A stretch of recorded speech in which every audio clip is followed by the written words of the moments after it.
मैं आज अभी आपसे बैठ कर के स्वास्थ्य को लेकर के और उनका हालचाल ले रहा हूँ। आदरणीय आजम खान साहब वो बहुत पुराने नेता हैं। पुराने नेताओं की बात ही कुछ और है, पुराने लोगों की बात ही कुछ और होती है। ये हमारी पार्टी के दरख्त हैं, इतनी गहरी जड़ें और उतना ही गहरा उनका साया भी हम लोगों के साथ हमेशा रहा है। आज मैं आदरणीय आजम खान साहब का हालचाल लेने आया था, क्योंकि जेल नहीं पहुंच पाया था, इसलिए मैं मिलने आया था और लगातार हम लोग मिलते भी रहेंगे। आदरणीय आजम खान साहब पर मैंने पहले भी कहा और फिर कहता हूँ कि जितने भी झूठे मुकदमे लगे सब वापिस होंगे। और आदरणीय आजम खान साहब वो बहुत पुराने नेता हैं। पुराने नेताओं की बात ही कुछ और है, पुराने लोगों की बात ही कुछ और होती है। ये हमारी पार्टी के दरख्त हैं,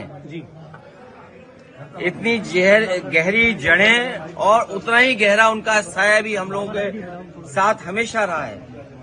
और ये बड़ी लड़ाई है, उसमें हम सब लोग मिलकर के लड़ेंगे। उनका स्वास्थ्य अच्छा हो, उन्हें न्याय मिले और शायद देश के इतिहास में और पॉलिटिकल कैरियर के इतिहास में पता नहीं भारतीय जनता पार्टी कौन सा गिनीज वर्ल्ड रिकॉर्ड बनाना चाहती है, कौन सा वर्ल्ड रिकॉर्ड की पॉलिटिकल परिवार आदरणीय आजम खान साहब पे सबसे ज्यादा केस लगे हैं। कोई अगर दूसरा परिवार ऐसा हो जहां पर केस लगे हों, उनके ऊपर हैं गलत केस लगे, उनकी पत्नी पर बेटा अब्दुल्ला और उनके परिवार के और जितने भी साथी रहे, उन सब पर इस सरकार ने झूठे मुकदमे लगाए हैं। और इतना तकलीफ परेशानी किसी को नहीं पहुंचाई गई होगी जितनी आदरणीय आजम खान साहब और उनके परिवार को पहुंचाई गई है। ये कोई वर्ल्ड रिकॉर्ड बना रही है भारतीय जनता पार्टी। और अगर गिनती के हिसाब से हम लोग हिसाब किताब लगाएं तो हो सकता है Guinness book of world record में भी ये नाम आ जाए परिवार का, कि सबसे ज्यादा झूठे मुकदमे अगर किसी परिवार पर एक पर लगे तो वो आदरणीय आजम खान साहब के। मैंने आपसे कहा कि पुराने लोग, पुराने समाजवादी जो नेताजी के साथ रहे और जो नेताजी के साथ हैं, उनकी बात ही अलग होती है। 2027 में क्या देखते हैं अखिलेश जी?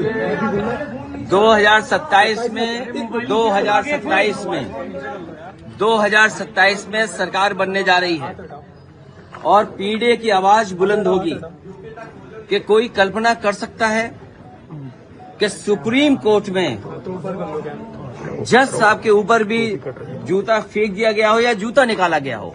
हालांकि वो बात यहाँ करने की नहीं है। आज मैं आदरणीय आजम खान साहब का हालचाल लेने आया था, क्योंकि जेल नहीं पहुंच पाया था, इसलिए मैं मिलने आया था और लगातार हम लोग मिलते भी रहेंगे।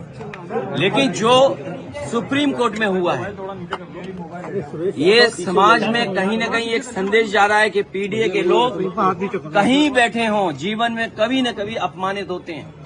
और ये बात मैं पहली बार नहीं कह रहा हूँ। एक बार विधानसभा में मैंने ये बात कही कि जो पिछड़े दलित, अल्पसंख्यक, मुसलमान भाई, आदिवासी, जो पीडीए परिवार है, वो एक सूत्र में बंधा हुआ है अपनी पीड़ा से, वो अपमानित महसूस करता है और इस सरकार में अपमानित हो रहा है लगातार।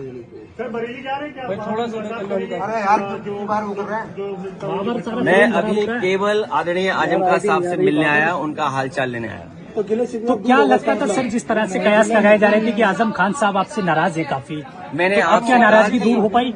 आदरणीय आजम खान साहब हमारे पुराने, ये आपको सूचना मिली कहाँ से? ये आपकी सूचना है? ये सांसद जी नहीं आए साथ में? ये पत्रकार साथी, ये मेरा हवाई जहाज कहाँ उतार रहे थे आप लोग? नहीं, बरेली तो कुछ लोग उतार रहे थे, कुछ लोग यहाँ भी उतार रहे थे। सर नदवी जी जब से यहाँ से जीते हैं, आजम खान साहब के परिवार से नहीं मिले हैं। सांसद नहीं आए आपके साथ, नदवी साहब? अभी मैं अकेला आया हूँ मिलने। मेरा बेटा भी नहीं आया। उनको होना चाहिए था आपके साथ। ये आप लोग क्यों तय करते हो सब बातें? आप लोग सब तय कर लेते हो अभी तो राष्ट्रीय अध्यक्ष हैं। आप लोग सब तय कर अभी मैं मिलने आया हूँ, मैं हालचाल लेने आया हूँ उनका सांस को लेकर के। आपको फिक्र ये करनी चाहिए कि कितने झूठे मुकदमे लग रहे हैं इन पर, कितने झूठे मुकदमे लगे हैं। और मैंने कहा कि इतने गहरे रिश्ते हैं, ये समाजवादी पार्टी के दरख्त हैं, मैं भी नहीं रुक पा रहा कितनी हूँ गहरी यार। जड़ें हैं। ठीक है अखिलेश जी, ठीक है, ओके अखिलेश जी। आदरणीय आजम खान साहब पर मैंने पहले भी कहा और फिर कहता हूँ कि जितने भी झूठे मुकदमे लगे हैं सब वापिस होंगे। और एक यूनिवर्सिटी का अच्छा काम कर रहे थे, न केवल हम आप लोगों के इस समय के लोगों की मदद होती बल्कि आने वाली पीढ़ी का भी भाग्य सुधरता। ठीक है सर। सोचिए यूनिवर्सिटी को जो लोग बर्बाद कर रहे हैं पीछे नहीं हो पा रहा है, नहीं हो पा रहा है। वो समाज में हर चीज को बर्बाद करना चाहते हैं।